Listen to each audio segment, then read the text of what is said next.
Tinotinda Mwari zvikuru masikatano Mwari ndimwari wakanaka. Ndokuremekedza mese muri pano. Mwari wakuitire nyasha zvikuru. Regai tishumire Evangeli ushe the gospel of the kingdom. Mark 8 from verse 22. They came to Bethsaida, and some people brought a blind man, begged Jesus to touch him.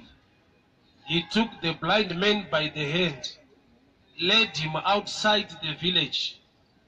When he had spat on the man's eyes and put his hands on him, Jesus asked, "Do you see anything?" He looked up and said, "I see people. They look like trees walking around." Once more Jesus put his hand on the man's eyes. Then his eyes were opened. His sight was restored.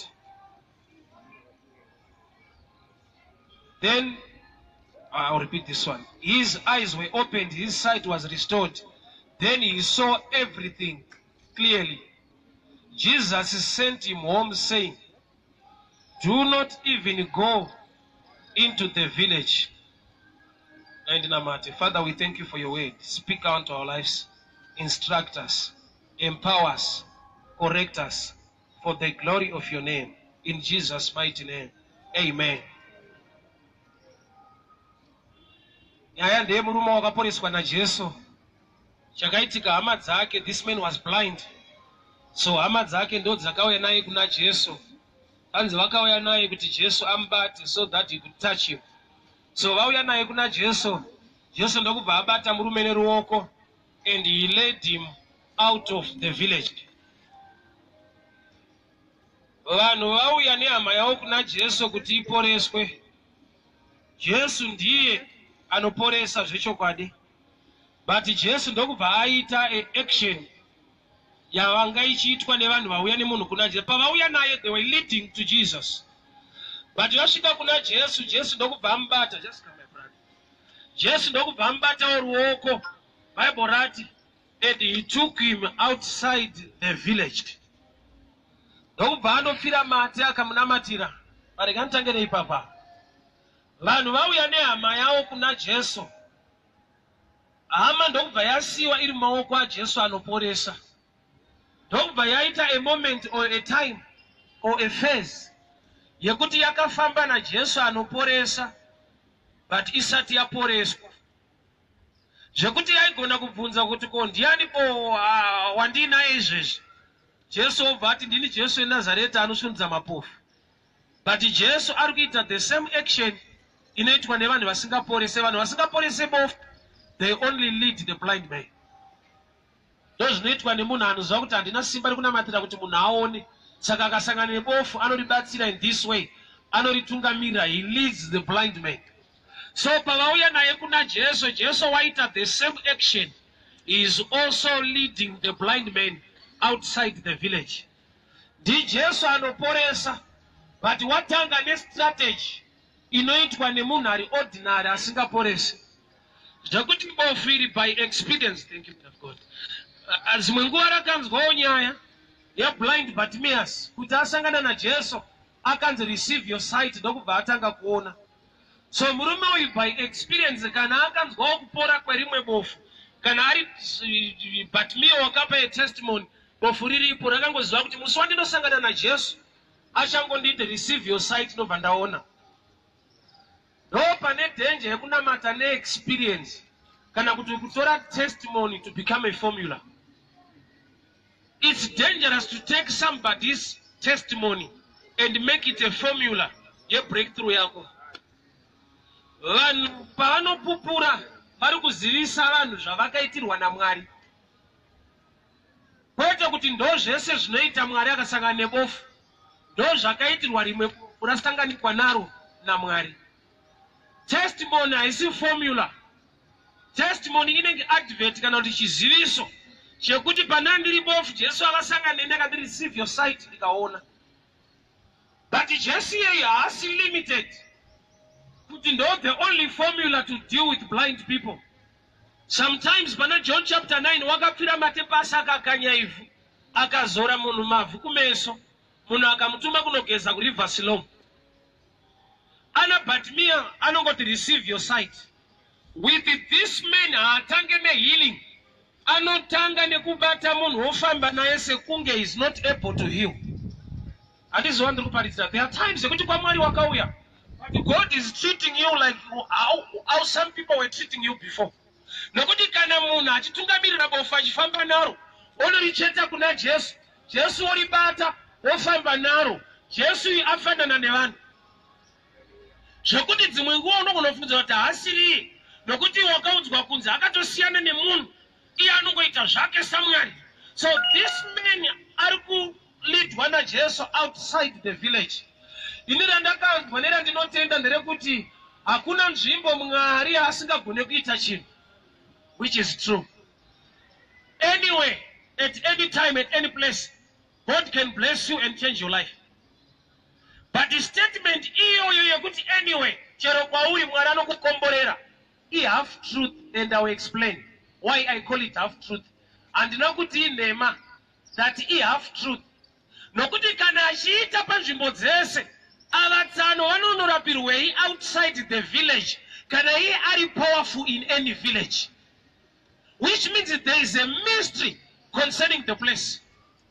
Ichokwadi kuti chero nyika yauri ukanamata Mwari anokukomborera. But to me it's half truth. Complete truth inoti kuti chero nyika yauri yawakanzi naMwari unofanirwa kuva. Abraham aibva kunyika yemadzibaba ako uende kunyika yandichakuratidza. Ndichakuita munhu mukuru. NdiMwari ane inonzi omnipresence. He is present everywhere. He is powerful anyway. But to some people, he gives them instructions to move. Pakufamba. Nokuti tine hama dzedu dzafamba dzikatukwa. Akaenda kwakati. Ava ndiwo munofanirwa kutukwa. Ndatotanga ukashi. Umwe nemumwe mushumirane dzake. Aish. Abraham ibva ikoko. Uende kunyika yandichakuratidza. Ndichakuita munhu mukuru. Ko nhai Mwari kwabva Abraham asi hamuna power. Anaro. But he wants him to be there. There is a place called there by revelation.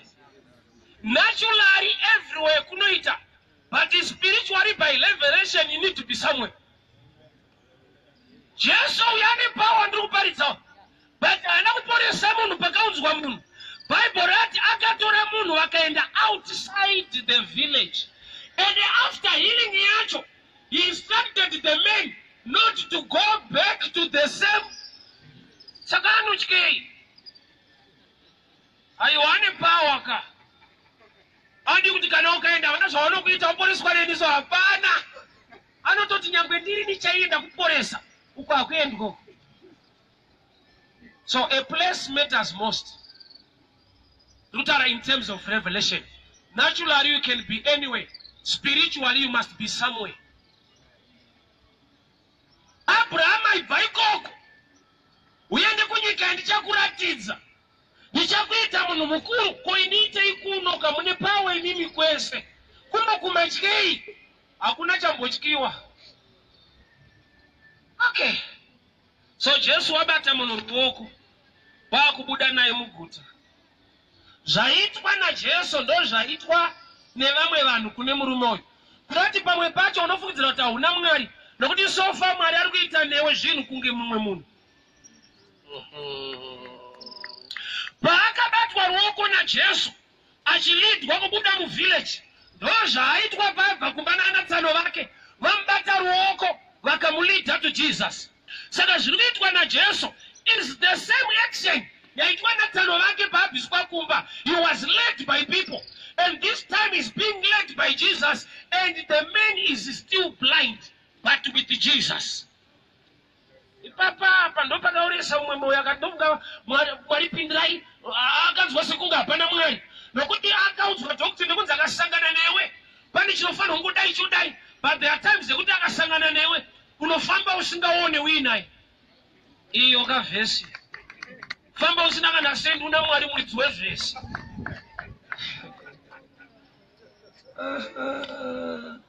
Murume uyu waigona kubvunza ko ndiani kwandibata odini Jesu anoporesa mabofu oti mkuru amusirime iye adaro akasanga neo life yako inochinja ipapo but me I can't receive your side kana muri taurai shoko but Jesu une rimwe bofu raanoda kumbofamba naro riri bofu irafambwa naro nehama dzaro rasarendwa kuna Jesu anofamba naro sezvagara zvichiitwa nehama dzake. Saka muchinzwa vazhinji vachiti asara munzwa Mwari achitaura nokuti pamwe pacho anotaura satsano wako. Ndakundizwa unoda kuti kuite makore kuti handizivi chaunoda kuti change kana earthquake kuti thus says the Lord. Pamwe pacho anotaura satsano wako. Varume vauya nehama yavo kuna Jesu vakaicheta. Jesu aibata akafamba nayo iri bofu. He was led by other people as a blind man. And now he's being led by Jesus. And the man is still blind. No, my questions are now. Kuti inini andisanda munzwa Mwari achitaura kana kuti Mwari anena handizvinzwisise. Nokuti there are times kuti Mwari akauya mulife mako hatange nekuita the supernatural. Anotanga ne the natural. He can walk with you as if agone kuporesa. Because Mwari vakamanifesta in the natural. Most of us we miss God. Mukadzi weSamaria patsime paakakumbirwa mvura akabudawo pachena akati maSamaria nemaJudha achidyidzana. Yeti mumaperere nyaya unonzwa kuti takamirira Mesaya iye achitaura naMesaya. Problem ndeyekuti akangouya semunhu wandakajaira asi vaitarisira Mesaya kuuya ari supernatural zvekuti agare patsime kukumbira vanhu mvura. Ukanamata une imagination yeomwe Mwari, you miss God. Haunamate through imagination, unonamata through revelation. That's why when I started preaching kwadzana 2006 parenso, somebody akanibvunza kuti watumwa nandikati naMwari akafana kuseka nokuti ane type yaMwari asingataure netype yeses. Anoimagina kuti Mwari wacho angataure natsano hakuna zvakadaro. Unopinda kuti wese ukati hapana hauita zvechechi futi. Apo uri kuti Mwari ouna mapfekero ouna munhu wacho wanzati mukuruka aiwa kana mune hama ngatifambe Mwari hatauri zvakadaro. Mwari ari kurambirwa kunzi hataure neni ndiye akataura nedhongi. Balaam prophet akagara padhongi Mwari vakaripa voice vakaripa speech rikataura. Mwari ndokubva agara pandiri akataura munhu unoti azviite but akarivhura kunzi kuti akaishanda nedhongi. Who is better, human being or a donkey? But imagination yemunhu inoita kuti hata kuna itwa izvezvi God is with you, but asati aita zviri supernatural achiri kufamba newe in the natural realm. That's why uchifungidzira kuti hapana Mwari. Imagine munhu atungamirwa nehama kuna Jesu neroko, asvika kuna Jesu anotungamirwa futi neroko asati apora. Akatobvunza Jesu wacho kuti ndiwani, akanzwa kuti ndi Jesu anotatsa anotitire musha. Handibate semabatiro anoitwa natsano man. Tsano ndowandidhonza. Jesu anoporesa. He never lead you when he's still blind. That phase iriko mukunamata kuti God is with you, but hapana anything supernatural chaungaasociate nacho kuti ndina Mwari saka padai ndina Mwari saka zvinhu zvingori cool as if ndiwe wega usati wana Mwari. Murume ari blind paakabatwa ruoko naJesu hapana ndimi dzakataurwa, hapana mirako yakaditwa. Vaifamba naJesu anoshamisa but pasina chishamiso. Jesu neimwe nguva unofamba nevadzidzi vake mubhotiso, no miracle iri kuitika, vakatogara mubhoti. But there will come a time yekuti unogona kufamba hake pamvura. But there are times yekuti he can walk with you in the natural realm, yet is a supernatural God. Jesu anogona kufamba pamvura, pane paaitopinda mubhoti uenda nevadzidzi vake. He can do the supernatural, but sometimes he chose to be in the natural realm with men.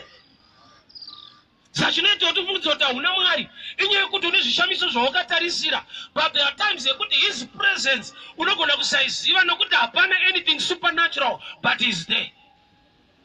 So he was being led by Jesus, mighty Jesus, wekuti akasangana newo zvinochinja. But this man remained a blind man, led by Jesus. phase iyoyo ukairarama sometimes vanhu vanogona kuuya kuti dai una mwari dai pati tikaichange, dai una mwari dai paitika zvishamiso, dai una mwari dai paitika zvadai. And mashoko iwayo anokuconvinsa nokuti wakangoudzwa the supernatural God who does not move in the natural dimensions. Abrahamu paakashanyirwa naMwari, Mwari haana kuuya saMwari. Vakatouya vari varume vatatu vanodya sadza. Abrahamu akati ndoura mbudzi here, akati ngaibikwe. When God chose to move in the natural, sometimes you miss him. Mwari paakauya kumba kwaAbrahamu haana kuuya as an angel with wings. 3 ordinary men vanorova sadza. And one of them was God himself. Achirova kajesti Jehovah wamasimba ose. Afunga kurova kapoko mdenimako. There are times, even today, God is with you. But nobody, there is nothing supernatural to associate with. You still think he's not with you. Imagine uri wewe murume auone wanza akubata ndi Jesu ari kutofamba newachi kutungamirira. Ndo zvinoitwa natsano wako nabamunini wako izvi. Vasina power, vasina anointing. Vakasanga neuri bofu vanongo kuti ndari kuyambutse robot. Imagine una Jesu and you are still blind. And you have the right Jesus. But the result is not yet. Ndakabvunzwa vamwe vachiti hakona pasina zvishamiso so. Hapana Mwari. Get this one. There is a realm when he chose to move in the natural, yet is a supernatural God. 2 Kings chapter 7, the 4 lepers, God was on their side, but there was nothing to show. Why? Nokuti zvanzi Mwari akakonzera vaSyria kunzwa noise sekunge kukuya machariot, which means Mwari paakajoina the 4 lepers, he was not with them in the natural. Zvekuti akashifta akaenda kunokonzera noise to the Syrians. Zvekuti vaSyria vakavaudza kuti this is a movement of God. Vanoti kana tiina Mwari, why are we still lepers? And ariko makwezens akadaro kuti kana ndiina Mwari ndatichitambura kudai. Kana ndiina Mwari ndazvichinetsa manetsero azviri kuita. The 4 lepers were walking very slowly they were walking, and God was on their side. But dai vakanzi nongedzerai chinoprova kuti muna Mwari, there was nothing. Even pavakasvika kukembe yaSyria, they were shocked vaona kusina vanhu. While pachavo ivo vanga vasingazive kuti God is on their side. Amen. But the result yavakanoona ndoyafanirwa kuvashoka kuti how can well-trained soldiers run away from lepers? It's not possible. Kuti uri a leper and a well-trained soldier is running away from you. Zvinoitika beti kana uina Mwari. Kuti uri dofo but une zvaunonongedzera kuti ndezvangu izvi. Zvinowanikwa neshasha. So the supernatural God sometimes can choose to move in the natural. Jesu akabata munhu ruoko akafamba naye. Tianoporesa but ari kufamba nerufu. Kupora ndokunodiwa nebofi. Ko Jesu masarudzirei kumbofamba nemunhu asingaoni ipo muchiziva kuti anoda kuona. That phase is good for God. That phase is not good for a man. Relationship yedu naMwari isu tine zvatinoda, Mwari ane zvaanoda matiri, isu tine zvatinoda patiri. Iwewe zvauri kuda se breakthrough haisino breakthrough yaMwari. God wants to sit kugara mauri, iwe uda kugara pasofa kana pajero. Mwari nhamo yake munhu, nhamo yemunhu zvinhu. Okay, I'll repeat this one. So Jesu paari kufamba nemunhu, munhu akabvunza kuti ndiani andibata, onzi ndini Jesu wamasimba ose. Unoziva here kuti ukasvika paphase patime yekuti waakuziva kuti within 20 minutes or within 1 hour life yangu iri kuchinja, upenyu hwangu unenge total change from begging to become somebody prosperous. Unemwe language yaunodevelopa. Munhu anoziva kuti manje nendane mari dzangu vanhu vese, unotanga kutaura mamwe mashoko. Munhu anoziva kuti manje zvinhu zvangu zvinenge zvaita, ane language yaanodevelopa. So unogona kuti akabatwa naJesu, odzwa naJesu kunzi kana uneini so unopora manje. unzwe muromo wake manje azoti zvinofamba manje manje anenge akutopromisa. Saka ndozvo zvakaitika futi kwauri. Mwari anewe but anonoka kukupa zvinhu nokuti usati wane zvinhu une muromo unotyisa Mwari wokuti zvangu zvikafamba mumwe anofema, zvangu zvikakuita mumwe munhu anochiona, zvangu zvikaita mumwe munhu anoita mudumbu. Une mapromises ari dangerous. Hauna promise kuti zvangu zvikafamba dzimwe nherera dzinofunda. Hauna promise ingatofadza Mwari kuti zvikafamba ndinogona kuchengeta mwana womukoma akashaya. Une promise kuti zvikafamba mumwe anoita mudumbu. Yet the purpose ya Mwari, you are blessed to become a blessing. So this man is being led by Jesus. He is still blind, but with Jesus. Jesus is spiritual. That's the natural thing a man can do to a blind man. You can easily lead any blind man without prayer, without anointing. That's the simplest and the easiest thing to do to a blind man. Jesu afamba nemurume ndokubva abuda muguta kwakunomunamatira apedza kuita prayer. Zvanzi murume akatarisa mudenga. Jesu ndokumubvunza, uri kuonei? Ndiri kuona vanhu kunge miti. Dambudziko rake rekusaona rapera. Ataura ega anzi ndiri kuona vanhu kunge miti. Ane dambudziko nyowani, maonero. Can I go deep on this one? Do you know kuti wewe une problems too? Inyaya kuti wani racho ndo rakaliga rimwe problem rasati wakuziva kuti unaro. Uri munhu anodada problem wakabroka. Ukagarika utaona kuti une dambudziko futi rekudada. So somebody to tell me. The challenge you are facing today, that I got the real challenge that is in you. Hautaure nemunhu. Chaita kuti utaure nesu mamiriro acho. Zvikanyatso kumirira musha unoda futana gatachi. Respect for other people. Uri kuonei vanhu kunge miti. Ndakati type iyo iri dangerous. Ukamutuma unotsvaka unatanga newe kouri mumwe munotinga.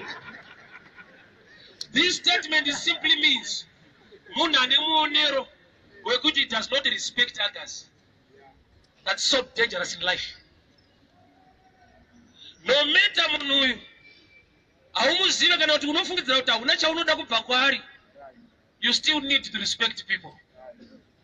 Whether I don't fall shasha, as long as he's a human being, and a likeness and image ya Mwari, akahide something that you need at a certain point of time.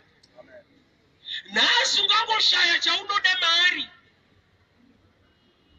Saka uchiona varume tikasangana tiwana tudiki twasikana so tina nyaya nato, but tikazodzoka after 20 years uchaona kuti timu ndoida but yanga iri pastage and andisingadi. Mukuru atozvitwa hazvidi deeper. This man wanamatirwa, blindness yapera, but he still has a problem. Kunati kune mamwe ma-problems aunogona kungodiscover kuti unao kana imwe problem yapera pauri. Murume uyu aone ndo problem number 1. Vanamatirwa hanzi uri kuonei vanhu kunge miti. Kuda kuti kusaona kwapera, at least you can see something. But the real problem ari kuona zvinhu zvisirizvo but achiona. Saka uchiona maonero aunoita mukadzi wako andamina mato, unomuona unge chimwe chinhu chisina nebasa rese. Une nguva dzaunomuona semunhu, ndatopedza hapainditi dhipa. Saka uchiona panguva iyo unonzwisisa. Hapadi dhipa, ungopfuura neino.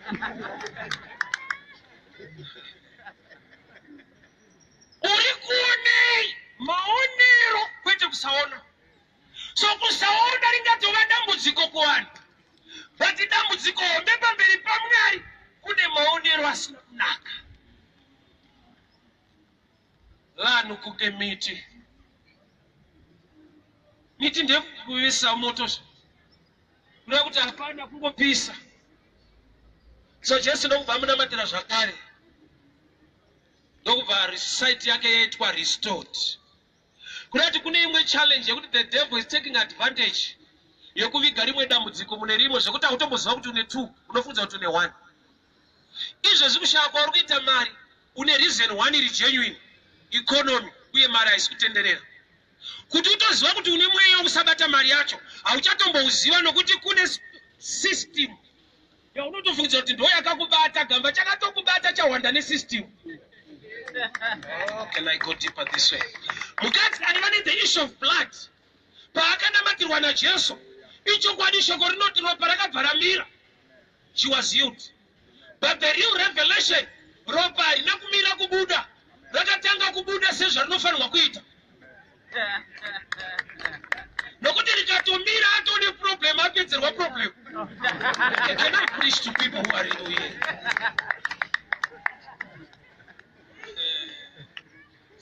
Mamira akaita zvinhu so ndouri kutora seadvantage. Taiwa mari haisi kutenderera. Ndakati statement yo iri right, mari haisi kutenderera. Kusatenderera kwechinhu kunoti chakamira, yakadii kumira pauri. Kuti mukusatenderera kwayo pane problem. Nokuti kusatendera zvinoti yakamira, ichimira kunani, inodii kumirawo pauri. Inenge rafu wana asi kunyemwerera mari. Asi unoti yakamirawo pandira ipo. Ndokuti usunungukisa. Kuti yakamira. Mari haisi kutenderera saka yakamira. Yakadii kumbomira pauri.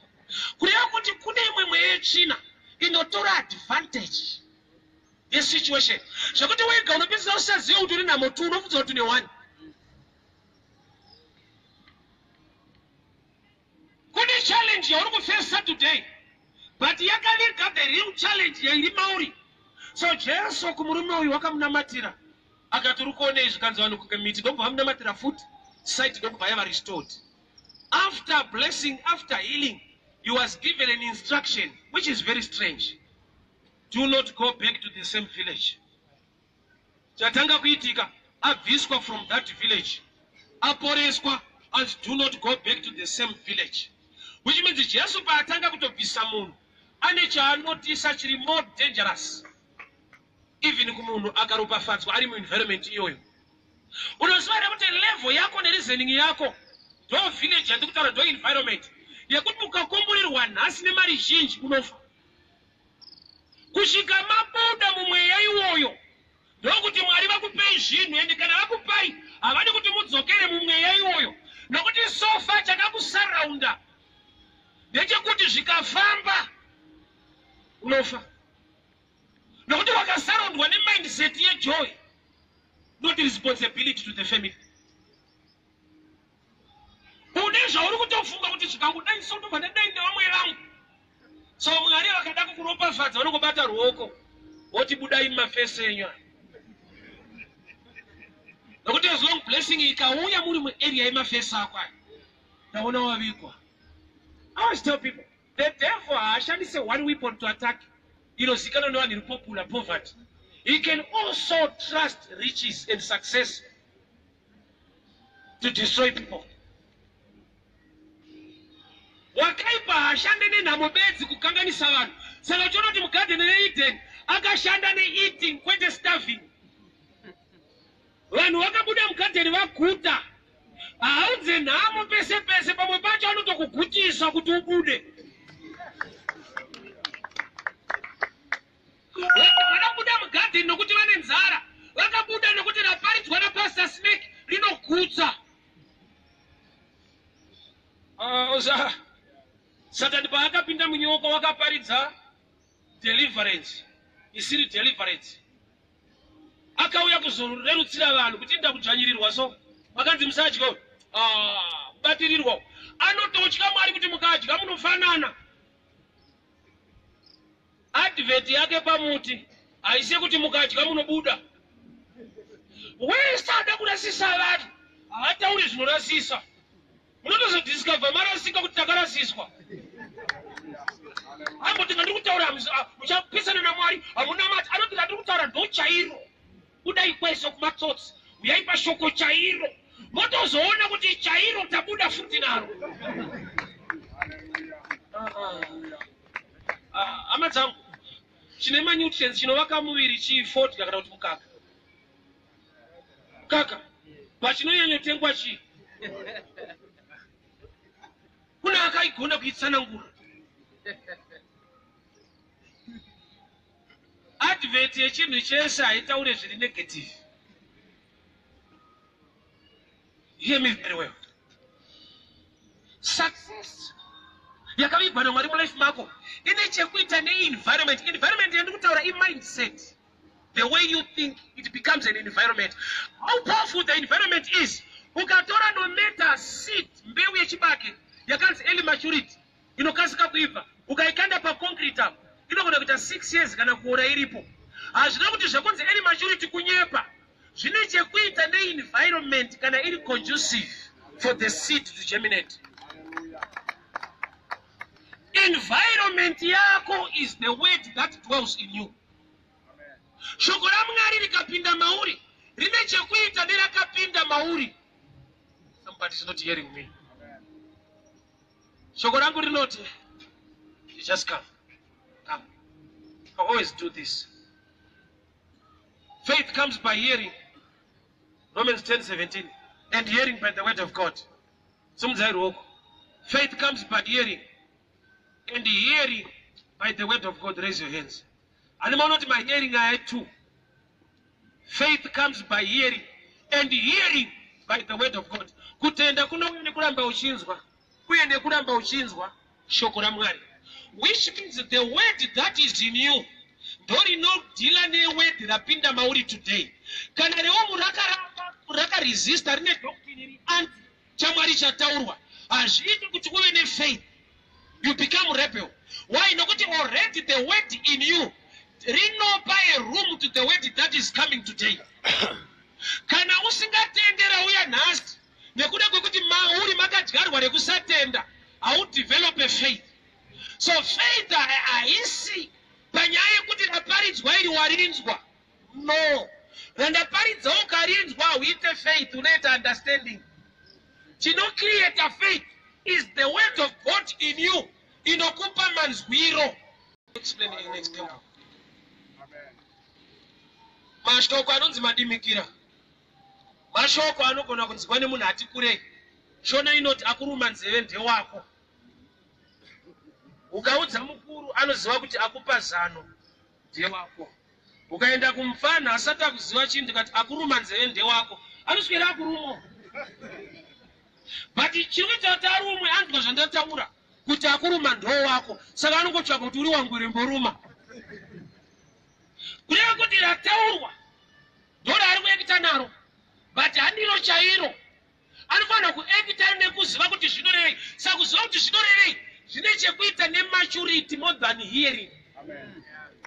Zera rako ndino create a level of understanding. Saka uchiona pamwe pacho kuswera muchiita nharo kana kuseru. Hazvina nyaya. Nokuti zera remunhu rinoita kuti chiri wrong muchiite correct. Kusvika akura ndo panoziva kuti chiri wrong. Do you understand? Okay, I'll give you another one. Ndakaona vafana 3 vaifamba pamberi pangu. I love this one. 2 vachitotaura kuti mabhebha ayasipakwa nesu. Mangona tiri kudzokera. Kadiki kacho kakati hapana kwatoenda ndezvenyu izvi. Mandiri ndikazwa sekunge kadiki akanozvibata. Akanozvimanga-manga. Mweya muchena ndokubva minista kwandiri. Zvikanzi aka akasi kuzvibata. Kakatobatwa neeji akana feeling. Kureva kuti zera rinoita kuti urespond as if you are good when you are still bad. It's a matter of time kakakura kachaona kuti ndoreza.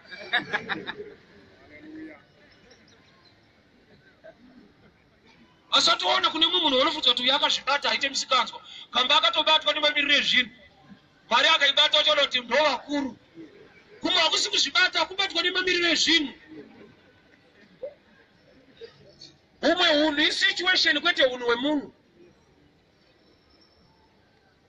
There are people who look so disciplined. Kana achida chimwe chinhu. Kwete nokuti ane discipline kana achida chimwe chinhu. Sachiona kunewo mwarume vagara mumarriage nemadzimai vandoziva kuti kwanzi madzimai angu akunditi maswerere shumba pane chiri kudiwa haadaro. Haana hunhu hwekunditi shumba. But kana akuti shumba maswerere kune zviri kutsvagwa. Saka murume anozviziva munhu akubvunza kuti chichaitika kwakanaka here. Haamboti taswera anoti kwakanaka here. Anoziva kuti type yako haiswerese munhu. Inosweresa kana yebroker. Kune character inoleadwa nesituation. kwete nokuti that's the real character of a person. So chona the real test of character inowanika kana wane ma resources over ne discipline. Kana wana zvo zvinoita kuti udade ukasadada audade. So chona tine vanhu vatinojaja kuti ari kuita zvakati inyaya yekuti hauna kuexpose kusvika palevel iyoyo.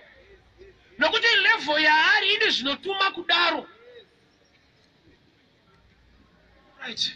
So Jesu wabata munhu ruoko ndokubva amubuditsa muvillage. Abuda amunamatira ndokumupa instruction, don't go back to that same village. Icho kwadi ndoko wabva, but kana wasangana naJesu haufanirwe kudzoka ikoko. Kwa wabva isi nyaya, wasangana naye akakupa instruction ukadzokera ikoko ndopa waita error. Jesu amuwanira kupi munhu uyu? Mu wrong village. Akamporesera outside. Akamuipa instruction, don't go back to the same village. Village hiyo inometa ine ma friends. Village hiyo inometa akaijaira anoida. But in challenge kune chinhu chaitwa naMwari mu life mark. No wonder Abraham, our father of faith, ane chinhu wani chaakadiscover kuti Sara mukadzi wangu ndiye akabereka Isaac, 9 months anogona kutakura. But message yandapiwa haatakuri. Yekunzi uyane mwana kugomo chive chibayiro haikwanise, but yekubereka Isaac anokwanisa. Saka paakabuda nemwana pamba haana kubuda pachena kuti adzimai taumbonocheka mwana, Mwari ati tiendai ticheke ite sacrifice. Andozva kuti hadi kuparidzirwa iyoyo.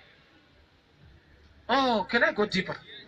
Even Abraham wacho akukwidza goma naIsaac. Isaac unobvunza kuti chibayiro chiripi? Abraham haati ichocho chiri kutaura ndicho. Yet that was the truth. Mwari vati uyane mwana wako chive chibayiro. Saka mwana akabvunza kuti chibayiro chiripi? Unofanira kungoti chiri kutaura ichocho. But Abraham akaunderstanda chinhu one, kuti this boy is very small. Ukamparidzira the real thing, ano backslider. Anoda a promise iri prophetic. Saka uchiona vamwe vanhu chaita kuti vagare muchechi is the prophetic. Vakaparidzirwa real stuff, they will run away. Kuti ichika Mwari namata, havadi vanonza kuti Mwari achaita zvikuru. Chinamata. Mwari chaakuita kuti anamate zvikuru zvangu. Can I preach to people? Saka chechi yazara nevanhu vakauya for the prophetic. Why they are like Isaac? Isaac haaudzwa kuti ndiwe gwayana racho, ndiwe chibayiro. Anonzi God will provide the lamb. Message waitora kupa Abraham is a prophet. Not there are levels. Some people only need prophets to be in a place. Akasa prophet vano backslide out. Nokuti pakashaya nomunzi kuti chawana basa. Anodzokera, arikuda basa. Yota kuti Mwari akanaka namatai anozonga achapinda. Do you know there are some people tikataura pamusoro pe relationship yako naMwari unonzwa sekunge you are small boys learning how to preach. You need great men of God who tell you about the name. There are times that you need to grow and be mature so that I can point at you. Which means you must worship God knowing. Baba chibayiro chiripi? Mwari uchatipa gwayana. Lapa goma wanakushika vakatanga kutsvaka kuti ngatitsvage riripo. Vakagadzira auta vachingopedza wrestling mukomana abatwa. Ndomukabatwa soingoshandisa kuti pati ntaraunda ichitodza kuparidza, so wamboti kudii mazoeta.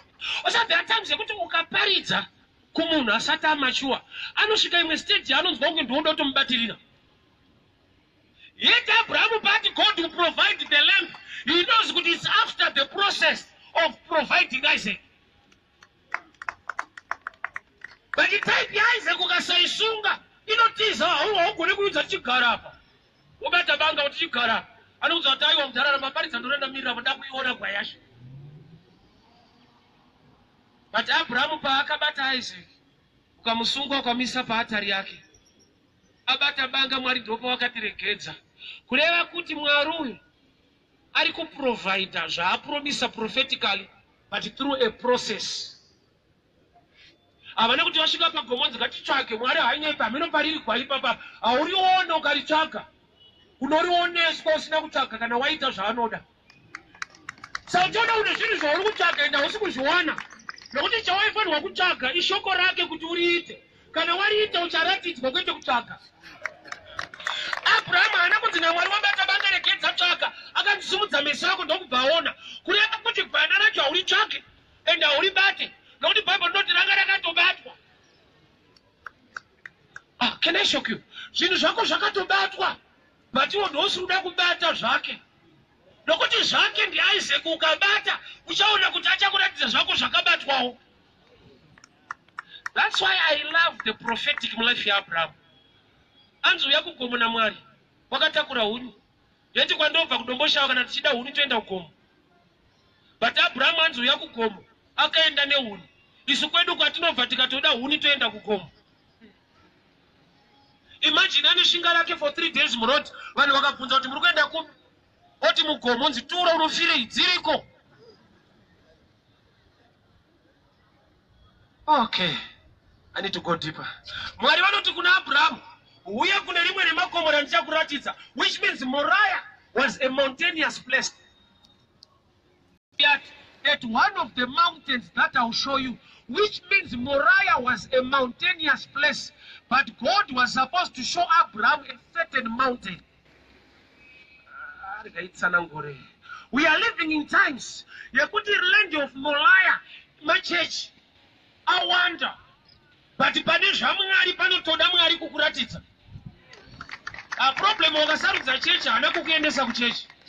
Because sometimes you can make a choice within the church, you start to make a choice to receive Jesus. Very possible. Tangane church, you don't come to Jesus. Opa Moses here, let me give you my example. In the Katenda, you cannot be the church in Warif. Upin the church as local Tenduka. In the entire America, with the Jesus. In the Ramba to Gasawa church, I would get Satan. I can't be the Satan church. Men of Makakuram Spindam Shamush. In the Pidra Sata. Mudaraito to Kasapi, Kasauro, Karofa. Aurigi. Sakotindirige, I repeat. Ajinakuwa born again, Kasatsa Karucha Banasana. But when Pacho Kutera or Bereki, Canary Mukutera, my church madam. Yet the program Negutera Christ, Yakatera Madam, Pano Pinda. So it's possible to Bofano Pinda church who sleep born again. That's why Jesus Pai Paritza. I took the Kainda Makwayas, the Ragasika. I want to Paritza Pai, Mumasinagogue. Graduate Scramon. Munakainga no Garasika, Ojo Sikayake, Musabata, when I'm synagogue. Yakainga Garasika. Graduate Garasika Kupi. Musinagogue. We are Musupi. Sabat. It's a name. Nakainga Makwaye question, Rakarasika. Septika yake Muswe Sabata, waenda msinagoge. Iya akainga wakarasika, anoendere iko. Unokola urasika mom. Do you know it's hard to correct a munu? Anofukiza watari correct. Hey! Septika yake waenda msinagoge Muswe Sabata. Calling yake kuchaka makwaye akarasika. Achiachaka kupi kusinagoge. Musupi Sabata. Doko aino wabatira kusabata.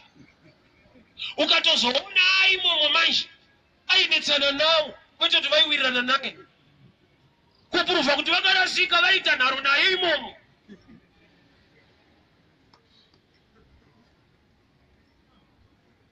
Date raari kuvatsvaka ere Sabata.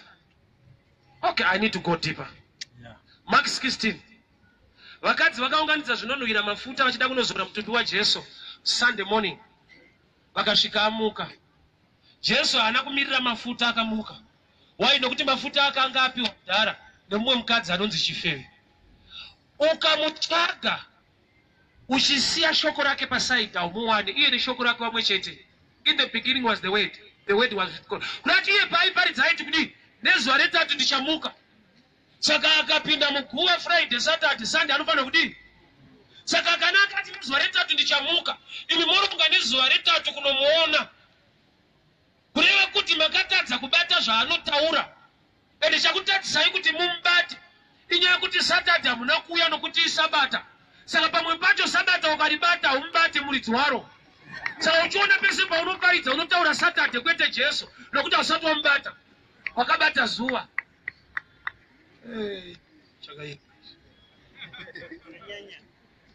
Jesu akamuka Sunday morning chechi wakadzi vakaenda vachinomuzora mafuta vakamushaya.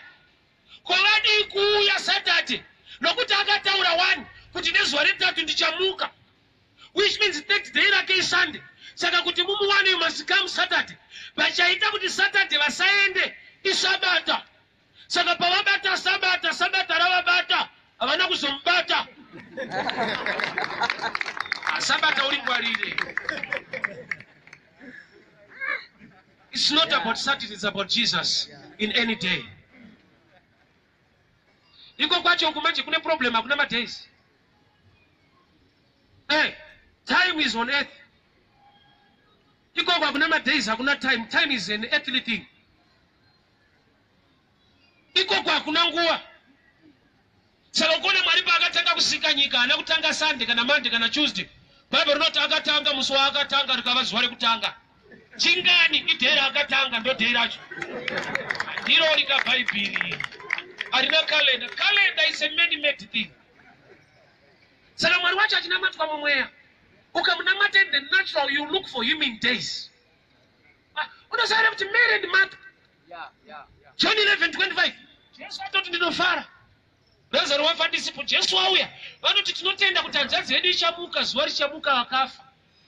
They were believing in the day, the resurrection day. And that day is ariko. Hakuna day richamuka vakafa. Kana washoka will help you.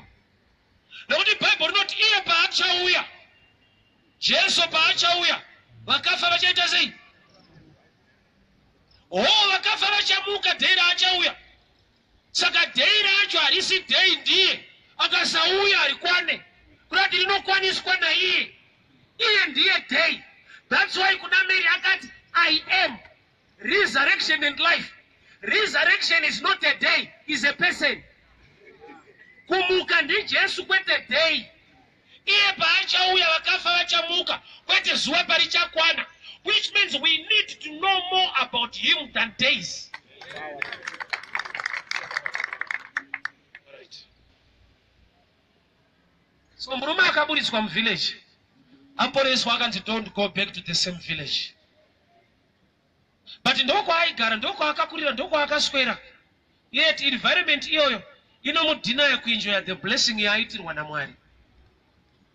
Nzvimbo yaanga ari akadzokera aporeswa naJesu. Anonodzokera okorruptwa mind yake. Is what the most dangerous thing in the world. A lack of vision, not lack of sight.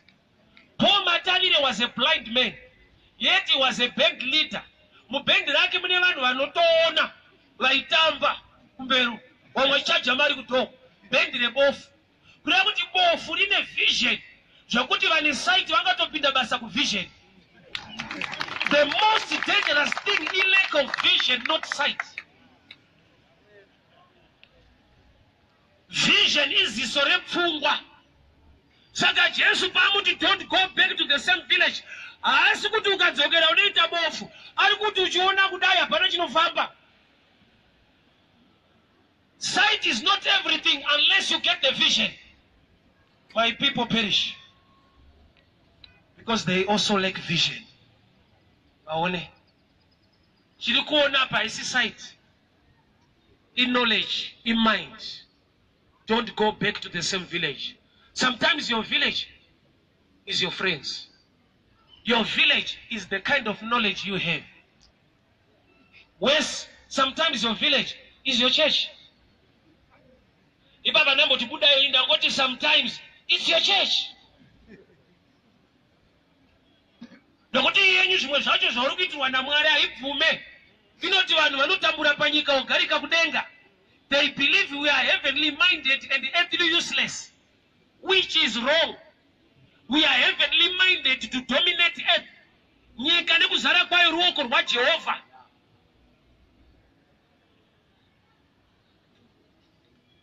But murombo akapinda denga.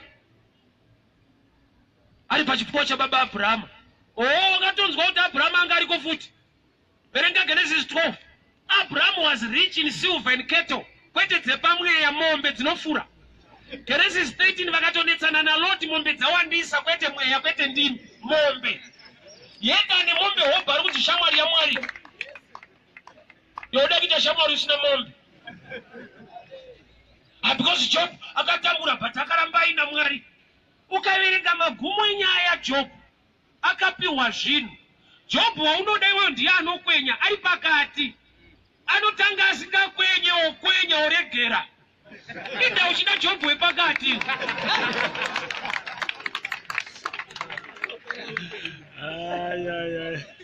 I'm sure my time is gone.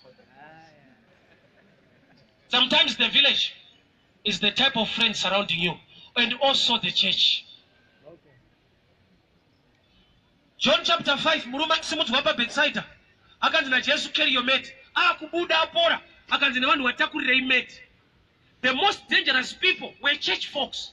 Vasingade kuti aite zvataurwa naJesu anomuporesa. Thank God for this man. Haana kudzokera muvillage. Haana kudzokera chirudzi. Akati andiporesa ndiati takura saka ndinotorera vanoporesa. Saka pamwe pacho unofanira kuita stubborn kana Mwari achinja life yako.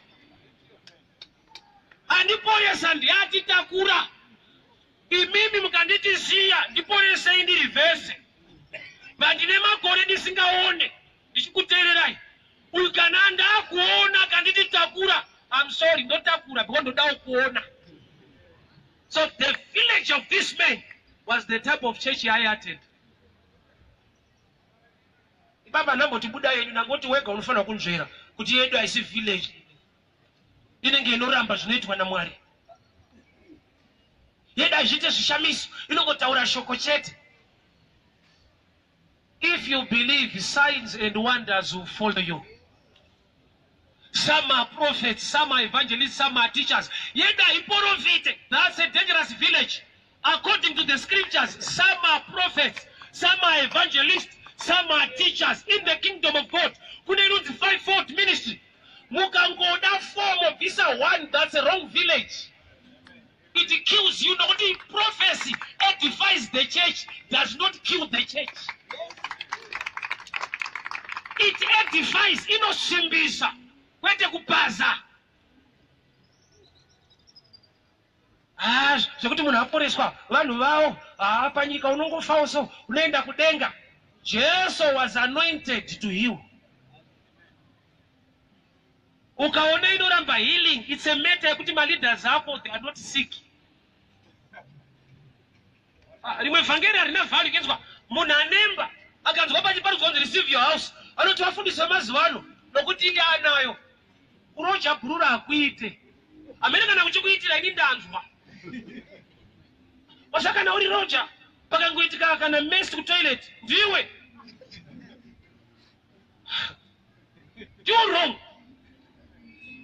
kuroja hakuite but vhangeri newacho ari kuti kupanzi wake dzimba harisi vhangeri anayo kupuruva kuti akatoipiwa naMwari unonzwa achipupura Mwari vakatitira nyasha. Nemba yangu kuzengeza. Kwa Mwari andi ndiye wazuru nasi na mangwana. Toda kuti aite nyasha ape uyu kuruwa. Kwa seire kuti uyu aite imba Satan. But kuti uwe nemba ndi Mwari. That's blasphemy, that's a wrong village. Atidi wanono pretenda. Mwari akaipa iwe unayo. Unafanya kuburisha rimu humujirasa so kuti izvi ndezvepasirino hatina basa nazvo takaenda kumusha chaona type inonhonga iyi inozozoti wakadhipa. And let's be real. Healing yekudi kuporesana kwekudi vakuru mukaita cancer muchada healing ofu ndorinoisa value pavhangeri rekunzi receive your sight anoona anozonzwa sekunga ugone kuparidza ukati receive your sight asati wanzwa mwachicomplain kuti akabata mic anongoti out right now nokuti wawo una chinofanirwa kubuda saka harisi vhangeri baba vane zviri kuburiswa unonzwa kuti Mwari maita henyu kugara nedhimoni tsana akuite kundwa nenguruve madhimoni akabuda muna rigoni paakapinda munguruve nguruve yakafunga suicide kwete deliverance nyazoroti zvandipinda zvikufa kuri bhedha. My time is gone. We can raise our hands. Father, we thank you for your word, your grace and your favor. Show us the right place to be. Kana makaraira kuti don't go back to the same village. Sometimes the remain environment, hinder the blessing and the favor of God in our lives. Taurai muupenyu wedu Mwari. Tell us where to go. Kana makati kuna Abrahamu ibva ikoko enda uko. You are the same yesterday, today, and forever. Speak into our lives. We must move according to your word. Mwaritaura ishoko renyu kuupenyu wedu tigone kufamba. Ruti paakafamba wakanoroorwa naBhoazi. Waifanirwa kufamba kuti usangane naBhoazi. Wese unofanirwa kufamba. Give him the grace and the favor. Joseph mampa chiroto. The last thing chaifanirwa kuita is to move towards Egypt. Wese ane great vision. Muudze iko kuenda nezvekuita. We thank you for your word in the name of Jesus. Amen. God bless you, Mwari wakuitire nyasha. This Friday.